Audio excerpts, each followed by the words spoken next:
waaw salaamaaleykum samay mbokk waaw di sénégalais yi di samay mbokk waa diaspora di samay mbokk allemand yi di samay mbokk les africains man la Sarr ñu gënoon maa xam ci les 5 minutes de Sarr wala les vidéos de Sarr. Donc nag tey jii ma war a ñëw nag partager ak yéen lu bari ci Facebook bi di def suñu premier live waaw xaw nañoo sonn mais bon il faut ñu def ko parce que dige bor la ñun ñoo ko dige woon donc il faut que ñu yeggali suñu yéene di nuyu rek ñeenti ñi di góor jigéen mag ak ndaw. di nuyu sama mbokk diaspora comme ni ma ko waxee woon rek di nuyu ñëpp waaw di ñëw nag ci suñ premier live di leen di wax rek ne di leen di informer ci li nga xamante ne moom lañ am muy feedback bi parce que demaguñu ñu ngi wàcc ci frontières yi pour xool vraiment situation bi nga xamante ne moom la suñu frères et sœurs yi di dund foofu. mais nag le monde est un village planétaire te am nañu ñu représenté foofu des Allemands ak yeneen xeet ya nga xam ne dañuy déggoog ñoom ci ay téléphone parce que ñun dañuy yëngatu ci social ak ci tout ce qui est pour le bon pour les Africains et pour les Sénégalais en général di wax rek ne ñun ñu ngi collecté pareeguñu sax parce que bu live bi pare aussitôt damay delluwaat encore ci collecte bi dama bàyyi collègues yi ñu nekk foofu ñu ngi collecté ay yére ay couches meew médicaments chaussures jaquettes pour sedd parce que de l'autre côté Pologne côté Bélarus Hongrie ba Roumanie il fait très froid sedd na trop parce que fii nii rek dafa sedd waxuma la nag côté boobu moo gën a sedd donc il souffre te ñun ñëpp ñoo gis vidéo yi jàll ñun ñëpp ñoo gis lan moo xew ci frontière bi nos frères nos sœurs étudiants ak ñi nga xam ne rek dañoo demoon sax daani seen doole ils souffrent vraiment et terriblement et c'est très difficile ñu ngi sonn lool situation yi métti na lool waaw amuñu lu ñu lekk amuñu lu ñu naan yére buñ ko solee buñ ko somee duñ ko mën a fóot ñun nag ñi yàlla may jàmm ñu mën a toog dend ak chauffage mën a toog buñ xiifee lekk buñ maree naan buñ buggee dox suñ soxla dox ko war nañ leen a xalaat waaw suñu nag Sénégal nous on doit être fiers de nous Sénégalais dañoo war a fier suñu bopp ndax li tax ma koy wax mooy africain yi nekk situation yi métti bëri nañu lool foofu ci frontière bi wala ci frontière yi mais ñun Sénégal suñu xarañte suñu leadership jàppale bi nag ku fecc liir bu feccee daa am ku yëngal mbagg yi le président vraiment jàppale nañu quand on dit président nag au Sénégal ñu bëri dañuy xalaat leneen non.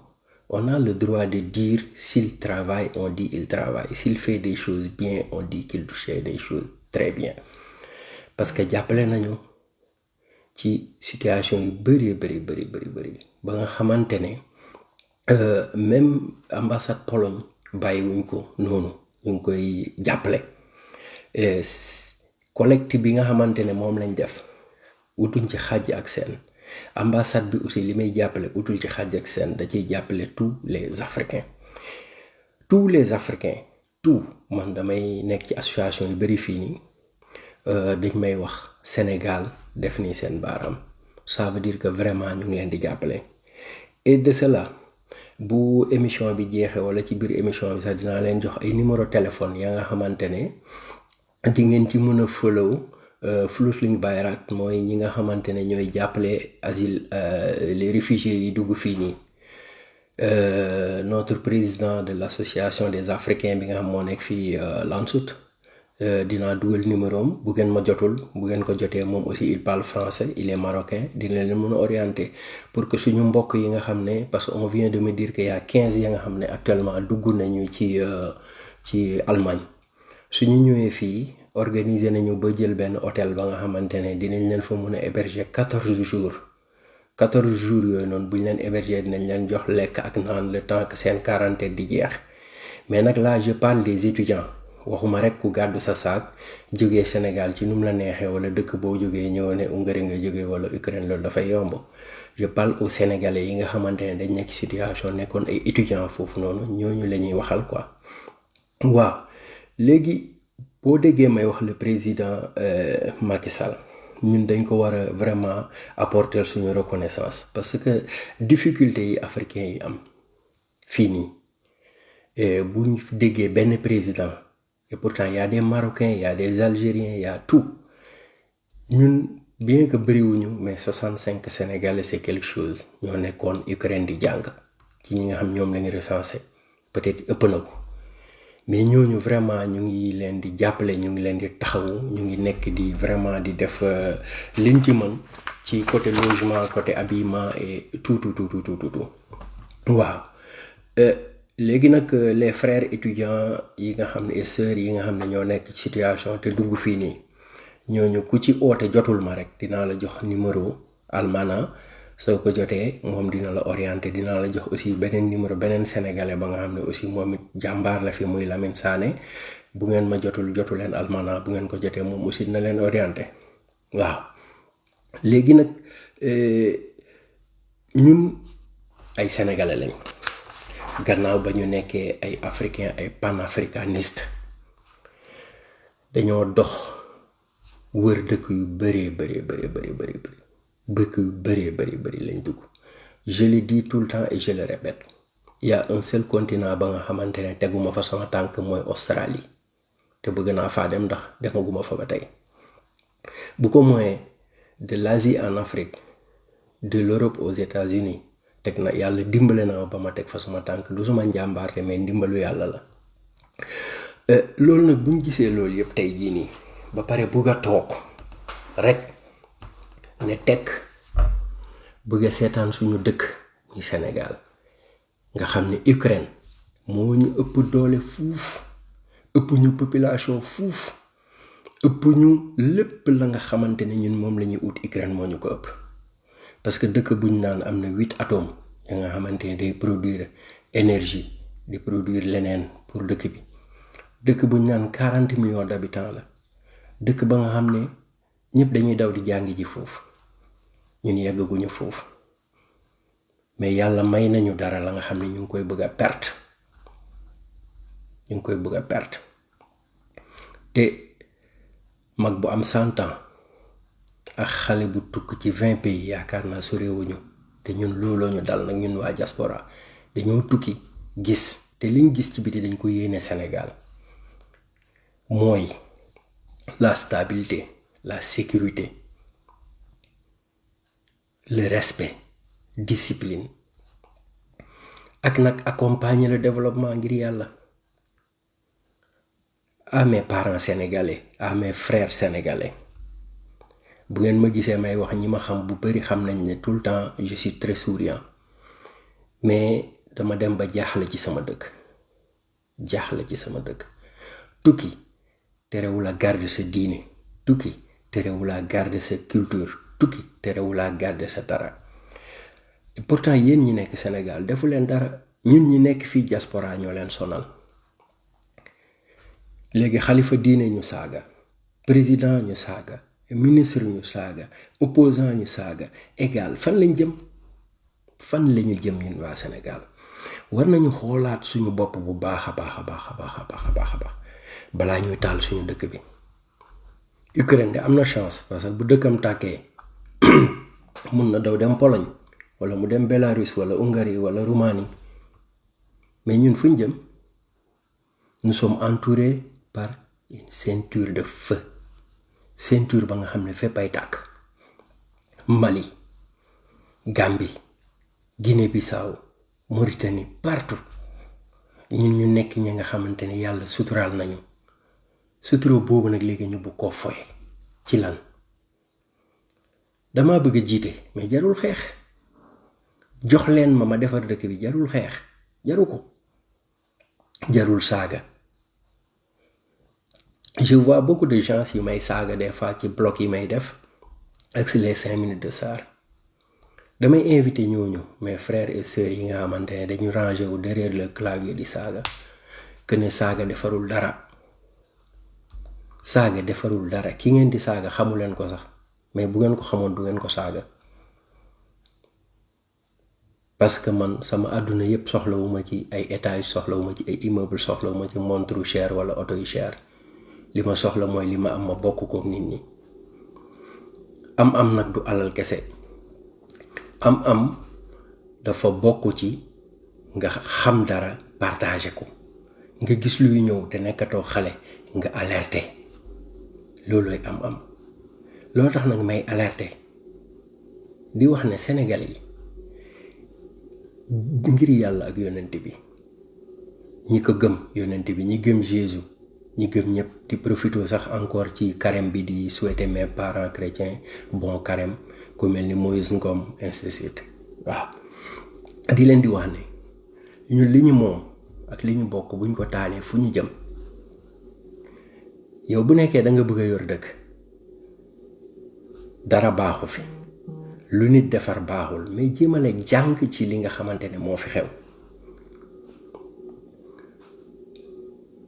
jiiñ leen ma politicien d'accord mais nag ku gis nen dana nen mu ngi nii man dama daan quitter parce que Allemagne laa nekk te yàgg naa fi et j'ai même cette nationalité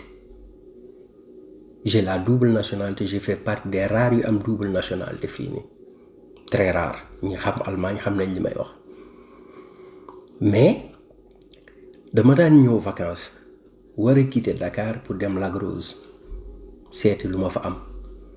mais je fais 3 heures de temps pour yegg Lac Rose mais léegi quitteel rek Dakar nga jaar Cambérène mais tu as 30 minutes yaa ngi yegg Lac Rose mais loolu du liggéey. Moi je suis un villageois qui vient de Goudem après Foundiougne. Je quittais 6 heures du matin pour jël horaire pour dem Goudem di ñaanal sama maam alaaji Abdou Salam Gueye yàlla na ay yaxam sedd yàlla na suuf si koom yàlla na ko yàlla jégal di mu xadam alaaji Malick Sy suñu fa daan dem mais c'était très difficile mais léegi tu fais 1 heure de temps tu es à Fatick 30 minutes tu es à Foundiougne 20 minutes tu es à Goudem doo bënd doo tilim doo salte nga dem Marsassoum je fais pas un bilan mais je fais un résumé pour que rek ngeen gis que ne Sénégal yemul Dakar le Sénégal ne s'arrête pas à Dakar tous les gens qui parlent ça me fait trop mal le plus riche allemand il habite dans un village su ngeen demoon Thomas Müller bi football Bayern fu mu dëkk mais vous allez dire non c'est pas vrai il n'habite pas à Bayern soxlawu fa dëkk lu mu fay def ça la merde dafa dem ba ci benn àll tabax fa dëkk fa xam nga loolu lu ko indi c'est parce que su génnee këram rek day jël train bi dem yoonam day taal otom ba ci gaar bi jël train dem yoonam mais est-ce que sama boy bi tuddoon Ablaye Tandine nekk armée soxla na léegi muy jël otom depuis Thiès pour ñëw Dakar liggéey si mais il vient jusqu'à Rufisque mu wàññil ko stress wàññil ko carburant wàññil ko huile wàññil ko lépp mu jël terre dem liggéey wàcc ñibbi këram et on prolonge ça jusqu'à Ndiass ku prolongé ba Ndiass kañ mën na yegg Thiès kii ñëw war a mën a yeggali Saint-Louis keneen kii ñëw war a yeggali Tamba keneen kii ñëw yeggali Ziguinchor dëkk kenn mënu ko defar ci 3 fan wala 5 fan. Je reviens encore di leen di ñaan ngir yàlla que ne kuy saaga bokkuloo fii ñun fii waxuñ fi waxu saaga ñun ñi nekk dans la diaspora muy président Macky Sall muy président bu mu munti ka nekk mënul ñoo may lu ñu amul mais nag bu ñu gisee dëgg dañ naan dëgg mu ngi nii te Sénégal nag dafa jot ñun ñu jël suñ temps bu tuuti bu ñu am boole ci ñun waa diaspora nga xam ne am nañu internet bu doy am nañu ay téléphones yu baax dafa jot nag ñu jóg actuellement waxtaan avec les Sénégalais wala waxtaan ak suñuy frères et sœurs sénégalais live bu ñuy commencé la nag mais temps bu tuuti bi ma am dinaa leen ki xejal ba nga xam ne chaque samedi dinaa leen may benn 1 heure de temps ba pare continuer def samay activité sans compter nag vidéo yi may def donte juróomi nit wala fukki nit dinañ ma dégg xam ne kii kat li muy wax nañ ci bàyyi xel parce que kii wax ak yéen nii je ne me jette pas des fleurs mais yàlla suturaal na ma je l'ai dit devant le président l'autre jour à Marbourg bi mu ñëwee ñuy allemand ku ko xam ne bu pour africain am fi dara boo koy xëccoog tubaab il faut que nga liggéey 5 fois plus que tubaab bi pour mën a am loolu bu demee ba tànn Ghana Rwanda Afrique du Sud Sénégal nit ñi kat ñoo gën a xarañ ci ñi nga xamante ne ñoo xeex pandémie bi dama leen di invité booster leen jàppale leen pour que ñu xeex ba nga xam ne monde bi ñu jëm ni pandémie yi ak feebar yi mën na fee bëri man ma dem fa je l'ai dit devant le président que man kenn fayuma maa ngi sant yàlla mais nag su ma gisee leadership dama naan mu ngi parce que ñun ñi nekk à l'étranger ay tubaab di ñu wax ci Sénégal ay yeneen xeet di ñu wax ci Sénégal ñun ñoo war a véhiculer message boobu noonu te loolu lan moo ñu ko may li ñu ko may lenn rek la parce que Sénégal dañoo am cohésion te loolu ñu bëri nga koy bëgg a yàq Sénégal ngay gis tabaski bu jotee nga ànd ak say groupe ñii tudd Jean ñii tudd Mohamed ñii tudd Ablaye ñii tudd Pascal ñii tudd Alain ñii tudd Noël ainsi de suite ngeen dem lekkee ji fan kër Pape Sarr su ngeen jógee foofu dem fee su ngeen jógee foofu dem fee chrétiens yi Sénégal bu seen fête jotee obligation la ci ñoom actuellement dinañu togg mbaam parce que moom lañu moom dinañ togg la nga xamante ne du mbaam pour seen mbokk jullit yi waaw loolu nag léegi buñ ko bëggee yàq ci lan parce que kat man ki ñëw nangu na sama passeport diplomatique bi ma amoon mer naa léegi dama koy attaquer chaque jour place de l'Obélisque pour yàq ko parce que kii kat gouvernement bii nii man gisuma ci sama bopp mais boo ci gisul sa bopp mais nga sois positif sois loyaliste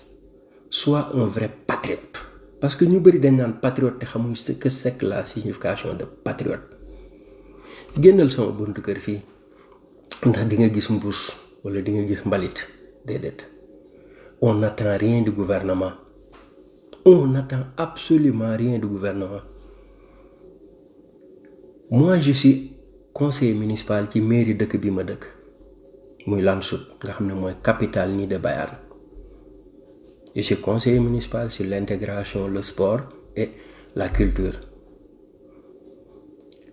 mais kon man est-ce que duma complexe su ma demee ci tubaab yi ñu toog ma gis ni ñuy defaree ni ñuy avancer ni ñuy defaree seen dëkk yi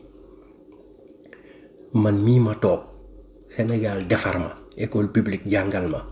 dugal ma quartier ma nekkoon fa gradé ba ñëw fii donc est-ce que nag man jotul man li may jàngee fii ma indi ko sama dëkk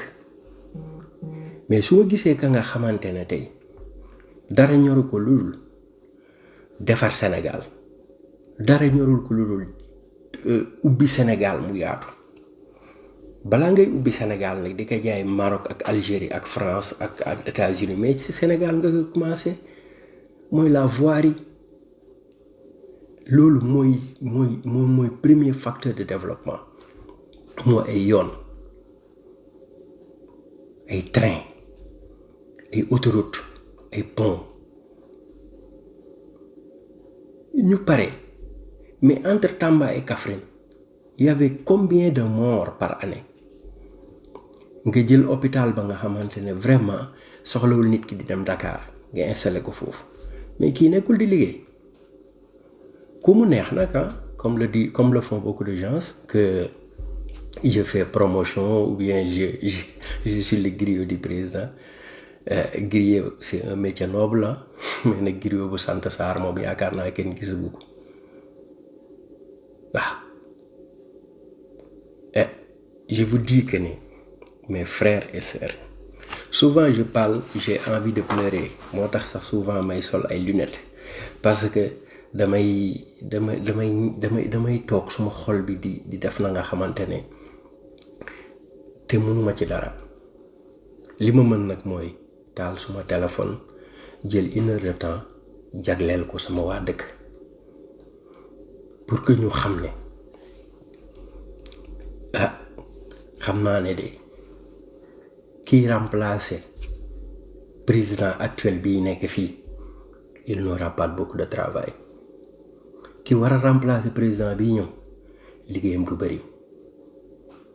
ndax boo ñëwee nga na war a nekk président fekk ñu defaral la ay tali yu mat sëkk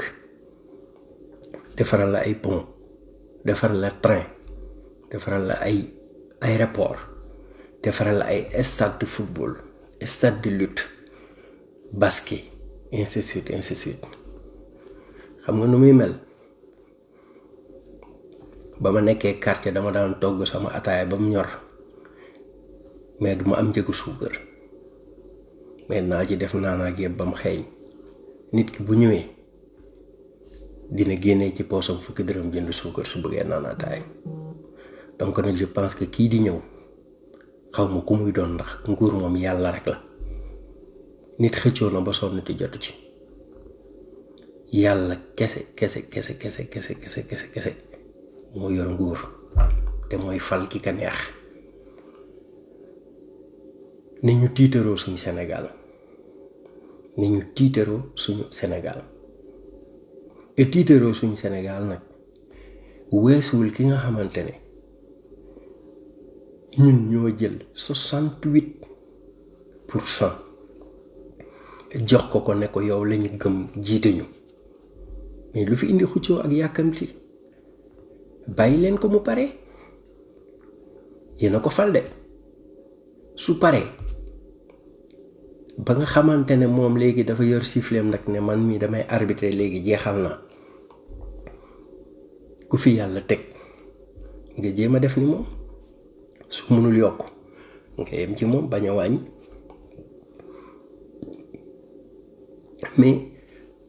ñun fii bu ñu paree élection suñu paree élection toute l'opposition day bàyyi lépp lu mu doon def ñëw proposer ñëw jàpp ci liggéey bi mais seul au Sénégal laa gis wala en Afrique opposition ennemi la pouvoir dafay xool opposition comme ennemi opposition di xool pouvoir comme ennemi mais vous n'êtes pas des ennemis. Vous n'êtes pas des ennemis. ci ku bëgg Sénégal animosité waru fa am ennemi waru fa am te nag mu ngi bëgg ëpp trop c'est trop c'est très facile de se ranger derrière son clavier wala derrière la religion pour te faire un nom alors que tu n'es rien. monde bi ñu nekk di monde bi di 2022 jëm kaw ku yebu yaral sa njaboot mais bàyyi sa njaboot ci kër gi ñu gën a bon may loolu nga dem place de l'Obélisque baare dëkk bi kenn mënta dem kenn mënta dikk ndax lan ñu ne dañuy ànd di sàmm ay jikko yan jikko la ñuy sàmm bu màggal jotee ñun ñëpp ñu dem Touba bu gàmmu jotee ñun ñëpp ñu dem Tivaouane ak wala Medina Baye wala feneen ñu ngi def appel actuellement à Yoff chaque ajjuma xutba jumaa bi imam bi xutba waaye ñooñu da ngeen leen xeeb léegi da ngeen xeeb ñooñu wala lan la da ngeen xeeb ñooñu ba chaque fois ngeen taxaw place de l'Obélisque di sonal nit ñi di tànqal nit ñi chaque ajuma sëñ Muntaxa defar na Masaalikul Jinaan mu nekk juma bu rafet climatisé ba nga xamante ne tam Sénégal da koy tiitaru dans le monde musulman. Chaque dimanche nos parents chrétiens taxaw def seen messe. Sénégal ngeen foog ne li ngeen di wax nii di sonal nit ñi ndax dina fi mës a am loolu du fi mës a am du fi mës a am du mës a am Demba ak Paate dañoo dem mairie pour takkante loolu du mës a am waaye gars yi nag quand même su dee leneen a leen tax a jóg faites ça li leen tax a jóg def leen ko te ngeen bàyyi suñu stabilité dëkk te ngeen bàyyi suñu dëkk ci nim nekkoon muy mag jiitu rakk topp ci ginnaawam sëriñ bi di wax ngay dégg mu lay won yàlla ñun lii lañ xamoon sëriñ bi dalay wax yàlla won la yàlla mais des gens yi nga xamante ne ils sont membres à part entière. Mais c'est quoi activiste?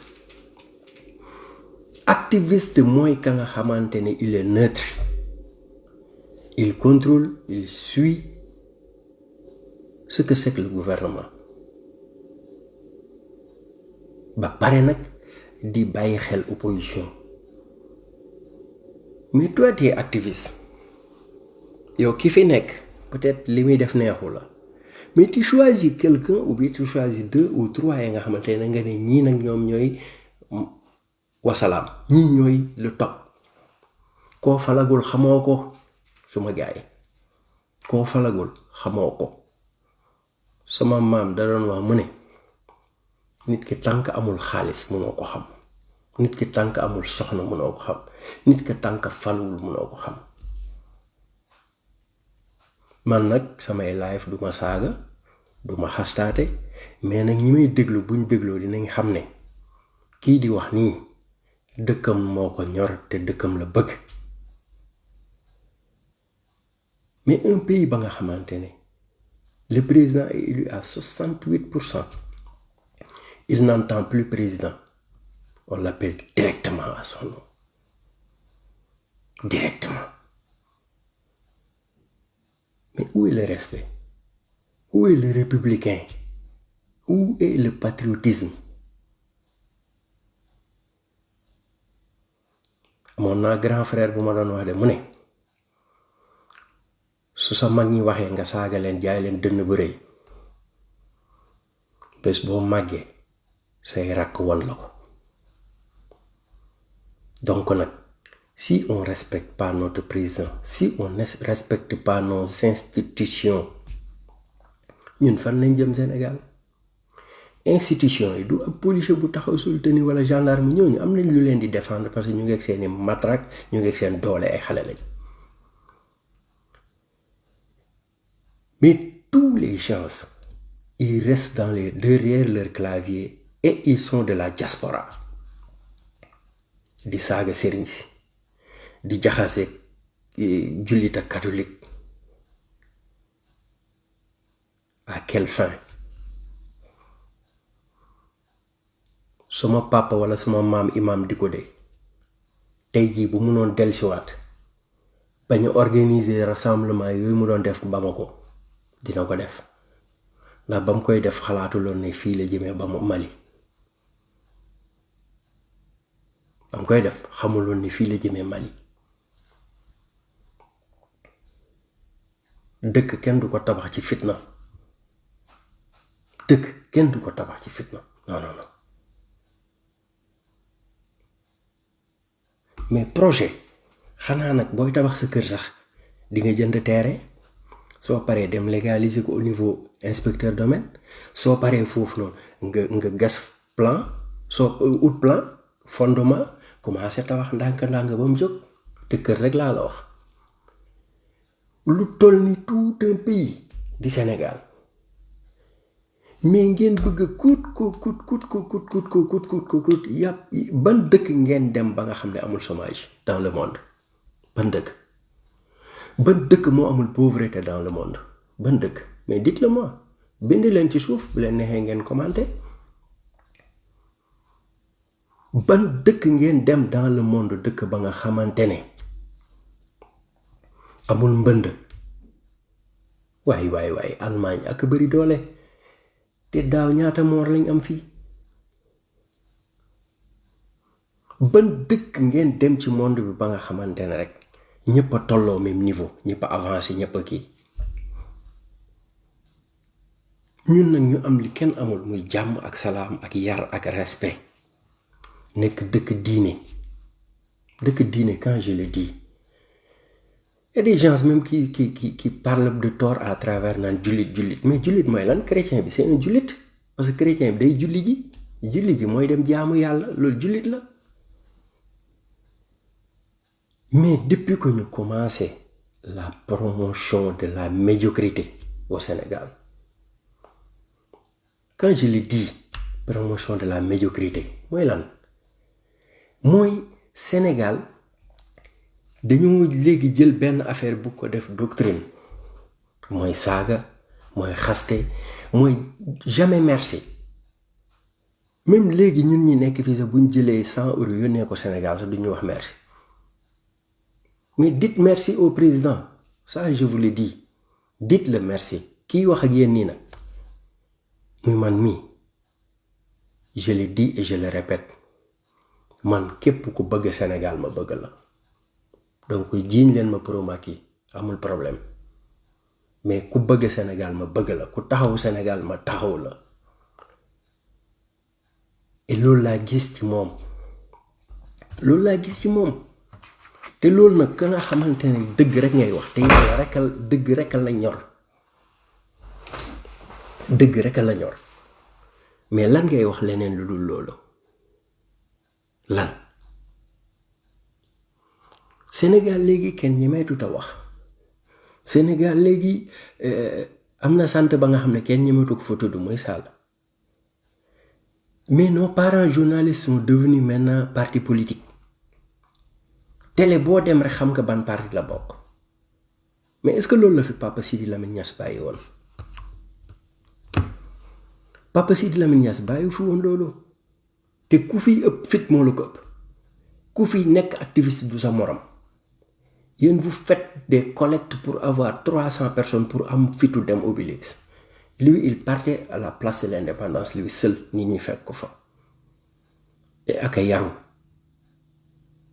daawul saaga lépp lu mu doon wax daa am fu mu koy teg tey jii ni sax am na un jeune ba nga xamante ne mu ngi ci yoon boobu muy Karim Xurum Xax je sais pas je l'ai longtemps critiqué mais c'est un gars ba nga xam ne au moins boo ko dégloo di nga xam ne kii il est cohérent il vous invite vous de l'opposition ngir ñëw wane seen bopp vous ne le faites pas on me prend mes frères 7 militaires on tue les 4 ma koy jooy ba tey mu metti ma parce que j'ai perdu un ami là-bas mais vous laissez tout au président su tàngee su affaire bi tàngee rek ngeen bàyyee ko président bi muy Macky Sall mu gérer ko avec intelligence léegi nag bu desee lu dul affaire bi mburu la wala bonbon la wala gâteau la ngeen ñëw nag di xëccoog moom mu bàyyiwaatal leen ko mais nag xanaa yooyu yëpp bu amee nag ngeen mën a nag carrément kii kat gis nañ li muy def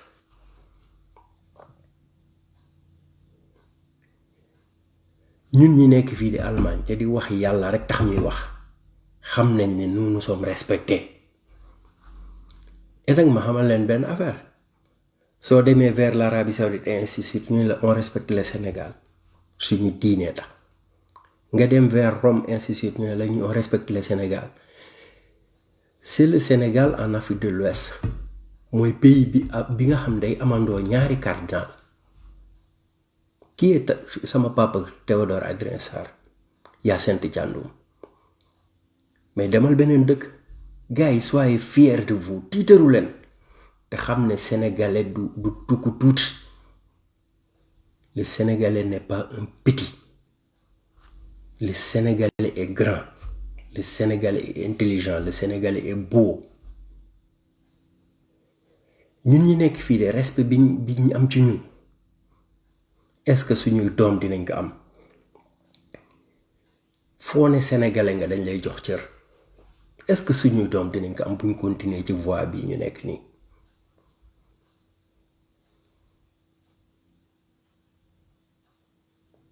bu ñu continuer ci voie bi est-ce que dinañu dem ba nga xamante ne ñun respect bi ñu am duñ ko perte? dañ fay nekk ak suñu nawle dans la diaspora dañ fay nekk ak suñu nawle yeneen dëkk, mais dëkk yooyu tey jii nii am na ci ña nga xam dañuy ñëw ba ci man naan ma man su ma sañoon nekk sénégalais billaahi laa la wax du caaxaan, te dara taxu leen ko wax lu dul suñuy comportement. mais léegi nag man Sarr ba may jógee Sénégal tàgguwuma président Macky Sall, tàgguwuma kenn, man maa lijjanti wala ma jaar xam nu ma débrouiller ba yegg si Europe. ma ñëw Europe aw ma kayit ma jiiñ ko président Macky Sall. ma ñëw Europe ñu rapatrier ma jiiñ ko président Macky Sall. ma ñëw Europe aw ma liggéey ma jiiñ ko président Macky Sall. mais Europe c'est pas un pays souverain. est-ce que président moom moo war a gérer tous ces pays là ba ci Gambie yépp ne sénégalais par force nii la nii ngeen def nii leen?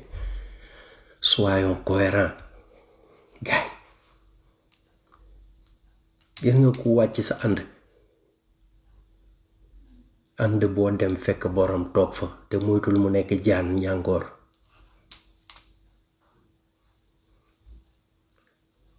ñun xam nañ lu bari de, lu bari lañ xam parce que dañoo nekkoon Sénégal di ànd ak président Ablaye Wade mu yóbbu ñu partout dans le monde. ñu nekk Sénégal di football, nekk sénégalais di def lu ne. gis nga nit su wëree def lu bari su la waxee rek jàppal, te man ci laa bokk. je vous invite mes frères, samay doomu ndey samay doomu baay, ak fu ngeen mënti ko bokk, religion bu ngeen mënti ko bokk, xeet bu ngeen mënti ko bokk, soyez seulement sénégalais et africain. nañu delloo si waat suñu xel, nañu delloo si waat suñu xel. c'est pas trop tard, c'est pas encore trop tard. man de je suis là pour accompagner la jeunesse, pour accompagner ñi nga xam ne dinañ dégg que ne ki fi nekk yàlla moo ko fi teg. te nga gis keroog barki Dembo Njaay lañ doon inauguré stade Eto'o-Fils. est-ce que ëppul président Macky Sall xaalis? Drogba institut président FIFA président CAF. xanaa ñooñu nag du ngeen ne ma Benno Bokk Yaakaar lañ ma bokk wala APR? ñooñu dañoo toog kenn fayu leen. ñu ne liñ gis Sénégal niveau mondial li ñu gis, liñ gis Sénégal gisuñ ko fenn. ba des blogueurs camerounais di se permettre naan Sénégal dafa war ñoo jàng à l'école sénégalaise, kii Cameroun daa war ñoo jàng à l'école sénégalaise. Kagame bi nga xamante ne ñëpp dañ naan il a fait ça il a fait ça, mais moom ci boppam moo toog mu saluer leadership président Macky Sall, mu saluer liggéeyam, parce que dafa wàcc aéroport ñu dawal ko escorter ko mu gis le train, gis dëkk bi, gis stade bi mu toog sur un pays sahélien, un pays ba nga xam ne gaz bi ñu fay wax génnagul, pétrole bi ñu fay wax génnagul, nangam. Beaucoup de gens me disent Banque mondiale moo financé lii. mais frère, lan mooy Banque mondiale? Banque mondiale ak CBAO ak je sais pas ngeen baal ma ci publicité bi ak SGBS ak institut, mais c'est la même chose. mais jël leen sama benn copain bu tudd Miniru Samba ba nga xamante ne mu ngi béy diggante Fatick ak Jaxaaw, amul carte bancaire, amul benn garantie, mu war a dem naan dafay war a leb CBAO ndax nañ ko lebal. Banque mondiale bu la joxee c'est parce que dafa gis ne yow mii yaa ngi ci yoon. bu la gisee parce que bu la joxee parce que dafay gis ne yow mii kat lii ma lay jox dinaa xam ne dinaa ci gis dara te dinaa am lu dellu ci man. Tunisie bii mais ñun ñëpp dañuy seetaan Tunisie ils sont actuellement bloqués, ils sont au plafond.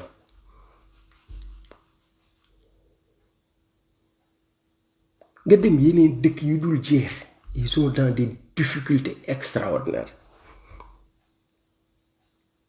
monde bi moo dëgër, monde bi moo metti. man nag su ma bëggee toog Allemagne bii dig waa Kabatoki ne leen dinaa leen tabaxal benn nu mu tudd benn forage ba nga xam ne da ngay bës ak meew génn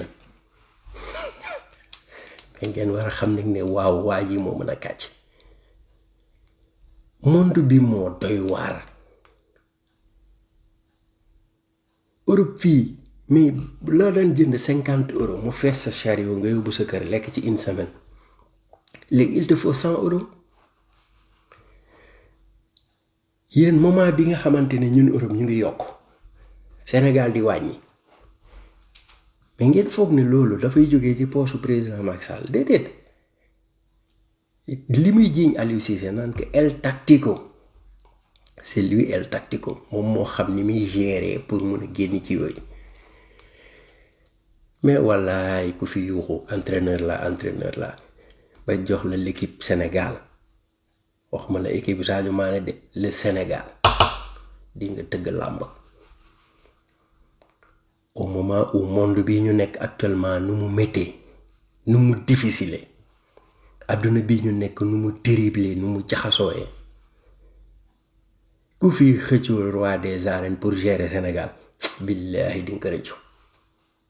ça je vous le dis. xam naa nag prochain live dinaa commencer di inviter diaspora bi wala ñi nekk foofu sax sur place par téléphone ñuy waxtaan parce que il est temps que ñun ñëpp ñu dajaloo. moment bi nga xam ne monde bi avant marque la nekk monde bi yëpp a taxaw lépp a taxaw tout est arrêté. corona taxawloo na ñëpp jeexalaguñ ci crise corona crise Poutine ñëw ñun ñu nekk fi di wax rek ñun ñu nekk fi di xuloo rek ñun ñu nekk fi di négatif rek. gars yi soyons plus positifs te xam ne àdduna bii actuellement ñu nekk nii du ay xuloo du ay saaga moo koy defar déedéet. benn nit mënatul defar àdduna, benn nit mënatul defar dëkk. il faut un ensemble. ensemble bu ñu bëggee ànd li bëri moo leen di boole mooy ay valeur, mooy culture, mooy discipline, religion dooga ñëw. mais vous voulez quel Sénégal comme ay militaires quoi, da ngay daw war a paas kii kee daw nga tourner paas kee mais soyons cohérents nañ xam liñ bëgg mooy lan. mais moi je veux faire, dama bëgg a defar Sénégal et yow li nga fi fekk 12 ans nga ne dara 10 ans je sais pas 10 ans ou 9 ans dara baaxu ci. et yow tu veux faire, da nga bëgg a defar dëkk boobu noonu. et yow tu n'as même pas un ami qui est homme d'affaires au Mali. Tu n'as même pas un ami qui est aux États-Unis qui connaît quelque chose. Tu n'as que des insulteurs. saagakat kese, xaskat kese, te ki ngay xas xamoo ko.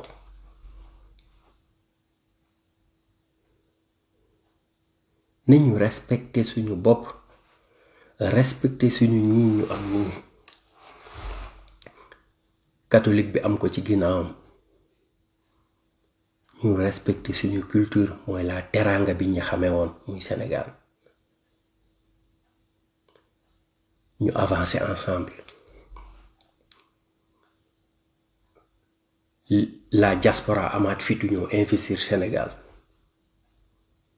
mais ñaata nit ñoo yàqule ay millions ay milliards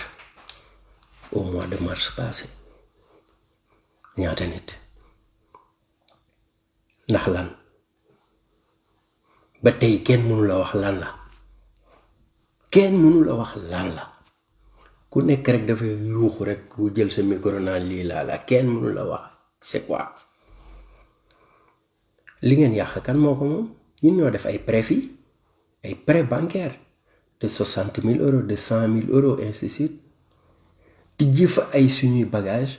pour dimbale suñuy frères et sœurs ngeen xëy rek takk ER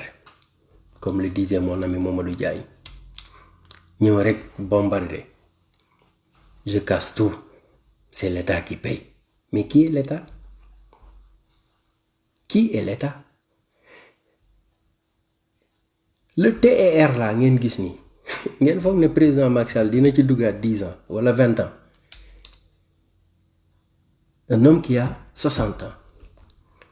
dans 20 ans il a 80 ans est-ce que dina duggaat ci TER bi ko kan la koy defal ñun?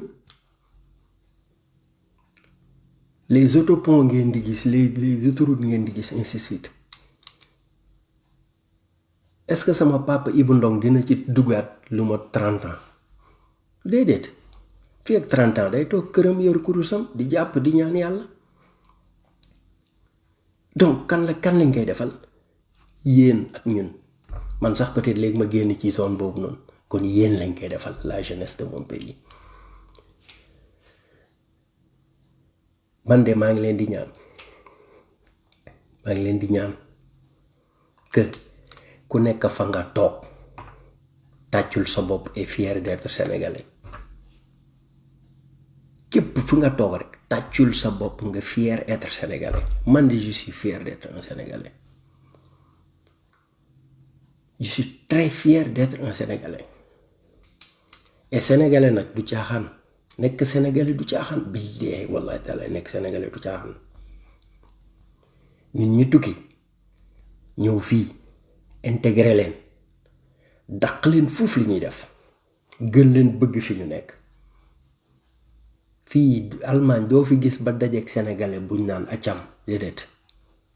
te noonu la mel France noonu la mel Espagne noonu la mel Italie ak ainsi de suite léegi nag ñun ñu bëgg lan ne rek ñun léegi daal ñun par force daal dañuy jël yoon bu bon bi daal dañ fiy bàyyi avion bàyyi fi bateau bàyyi fi lépp war a dem France jël suñuy bagage yenu ba pare dem ba gannaaw su mbéjum plongé ci géej gi da ngay dee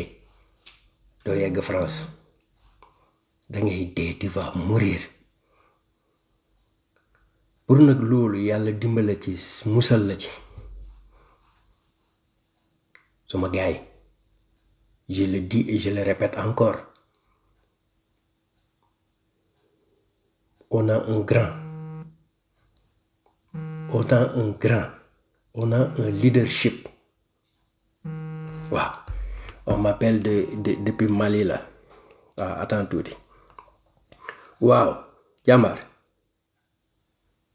ok kii réseau baaxul on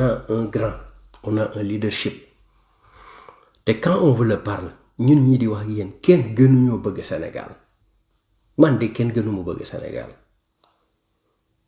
parce que ba ma waree jàng dama jàng ba ma paree ma choisir métier ba nga xam ne ku ciy dugg utoo xaalis muy armée ma dem fa nekkuma n'importe qui ba ma fa nekkee te bu doon rek lii nii mooy tax ma toog Sénégal man président Ablaye Wade fu mu daan dem daf may def ci saagam yóbbaale ma xam nga vidéo kenn du toog fii di wax naan di wax lu la neex ma ñëw fii nii comme ni ko sama morom yu bari di defee fii ñàkkuñ fi fayda ñun nous sommes très social mooy suñu àdduna mais social nag ça se fait avec la paix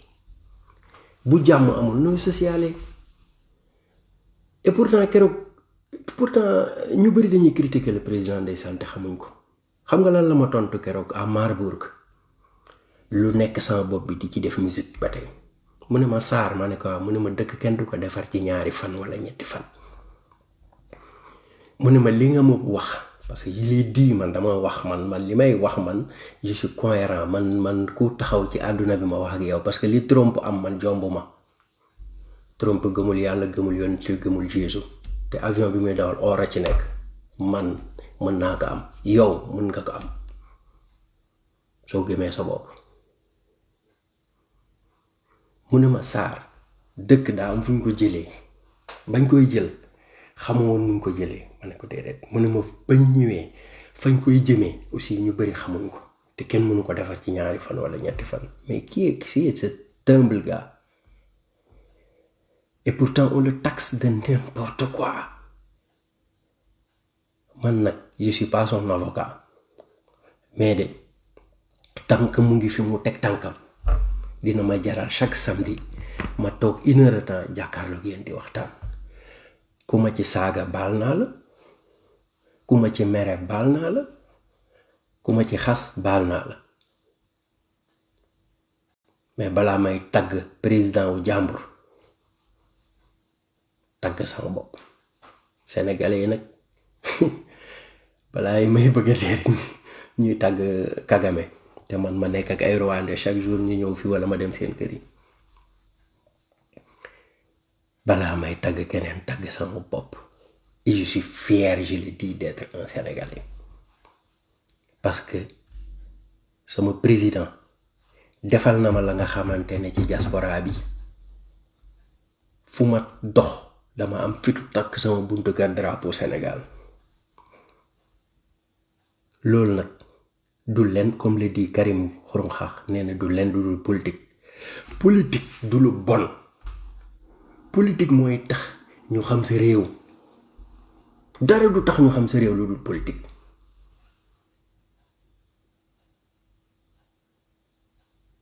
mais boo dajee fii tubaab soo ko waxee je suis sénégalais mais teraanga la lay njëkk a wax wala mu laaj la ne la dafa bëgg a ñëw sa kër lekk ci maafe wala yaasa lan moo ko indi. c'est parce que ñun ñii dañoo jël ay lion indomptable ñii jël lion agressif ñii jël lion nangam na ñun ñu jël lion de la teranga. gaynde ëpp doole ci àdduna bi mais nag boo ñëwee mu teral la ñun loolu lañ xam. kon nag c'est pas encore trop tard, j'invite tout le monde duma jox kenn leçon de morale mais je vous invite commencez ko de Kabatoki de Foundiougne de Goudem passant par Mbao Popenguine HLM sama mbokk yi Yoff dem Saint-Louis Matam Tamba ainsi de suite partout. Je vous invite ñu jéem a réfléchir comment on va faire notre Sénégal te xam ne am na la nga xamante ne boo koy xëcc bés bu la fekk see dina nekk musiba sa kaw. suma papa nag nee na ku xorom sa café yaa koy wéetoo. yaakaar naa ñu bari ñu ngi ree parce que ñi xam sam papa xam nañ loolu xam la woon ku xorom sa café yaa koy wéetoo. donc nag suñu bëggee chaque samedi ñu toog di waxtaan di déglu di joxante xel nañu jéem a def culture de la paix, culture de la stabilité, de la sécurité. jéem a nag proposer. Vous pensez que le président de la République, mais c'est le fils d'Ablaye Wade, su ngeen bindee benn lettre tey def ko ci enveloppe dem ba buntu palais dugal ko ci boîte postale bi il va le lire. su ngeen amee compte Twitter vous allez écrire là-bas il va le lire. su ngeen jëlee décision toog di def ay live sama numéro téléphone mu ngi ci sama page. Je vais vous orienter à ce que tout ce que vous écrivez le président va le lire. su ku nekk defoon noonu ay waay même bu nekkoon ne ka nga xamante ne sax amul xam-xam wala boo ko bon la xanaa di ngeen ko dax mu baax. mais nan ngeen bëgg a dindee loolu defaree dara taxaw place l'Obélisque bu njëkk lan ngeen doon wax 3e mandat tey ngeen ñëw ngeen ne ànd sàmm jikko yi suba ngeen léegi nag yéen a ngi reyante seen biir sax ànd sàmm jikko yi parce que maa ngi gis ay oustaz yu reyante ci Facebook beeg kii YouTube beeg yooyu noonu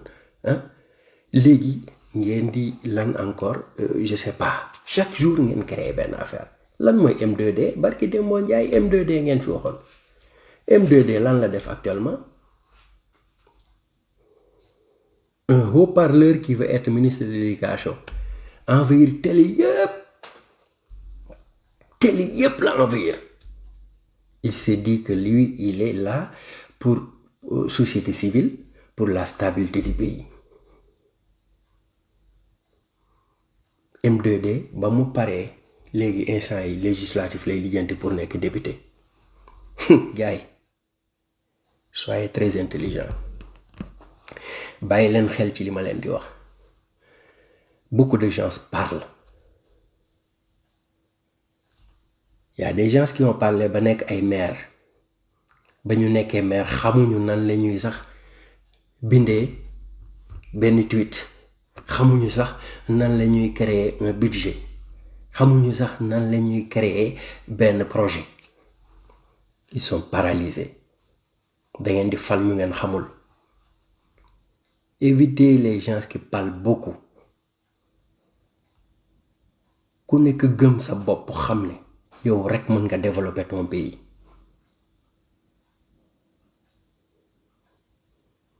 fexeel leen nu mu gën a rafetee ngeen koy defee noonu. man nag comme je l'ai dit du ma joxe leçon morale mais nag dinaa waxtaan ak yéen parce que dina gaaw dina yéex dinañ ma mus a indi Sénégal soit ma ñëwal sama bopp vacances delsi wala ñu takk ma dugal ma ci kees indi ma. donc nag yàlla dimbale ma ba ma am plus de 40 ans ma bëgg a toog rek ne non ba tey jii ni daal man xaaral ma toog non je dis pas je fais pas ça man ragaluma ku lu neex nit na ma wax mais lu may nit di wax rek na xam ne li muy wax bu dajeeg 10 personnes si dinañ positif sama côté. kenn mënul nag am à l'unanimité ñëpp bëgg la déedéet yonent bi sax amu ko woon Jésus amu ko woon keneen amu ko. donc nañu sauvegarder li ñu moom di leen di ñaanal di sàkk ci ñaan di bal ak ñëpp te di leen di bal ak parce que gis naa am na ña nga xamante ne depuis début bi ba léegi ñu ngi toog di déglu ñii rek tax nañu chaque samedi man ma ñëw incha allah rabbi tant que yàlla ak may wér di leen di répété waat rek ne leen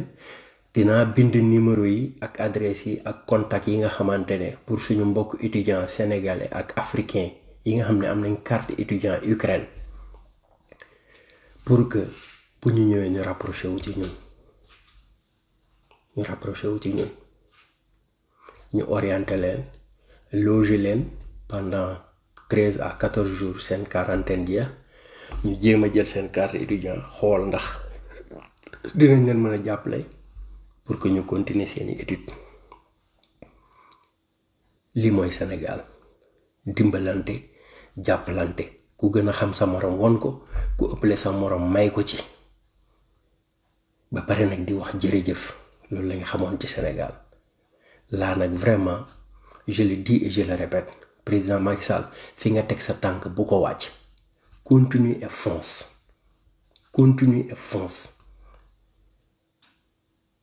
gars yi waxoon nañ góor gi doyalu ñu yow kenn du la wax góor gi parce que doo mag mais dañ lay wax président Macky ñun doyalu ñu dolli ñu am na lu manqué gaa